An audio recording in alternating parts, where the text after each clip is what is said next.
If your Nissan Pathfinder's Apple CarPlay is glitching or won't connect, we can fix that in just a few minutes. Believe it or not, 85% of connection failures come down to using a low-quality or damaged charging cable. Let's walk through the diagnostic steps to identify why your Nissan system isn't communicating with your iPhone. Start by rebooting both your phone and the Nissan infotainment system to clear any software handoff errors. Double-check that Siri is enabled and that your screen time settings aren't accidentally blocking the CarPlay interface. Sometimes it's as simple as cleaning out the lint from your iPhone's charging port with a non-metallic toothpick.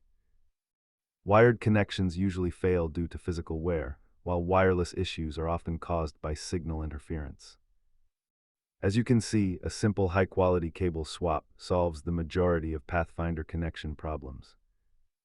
If software resets fail, a total power cycle by disconnecting the battery can force the car's computer to refresh. Keep a certified cable and a 10-wrench handy to handle these common tech glitches on the road. Always remember that cheap gas station cables are for charging only and rarely support the data speeds CarPlay requires. With your connection restored, you're ready to hit the road. Subscribe for more Nissan troubleshooting tips.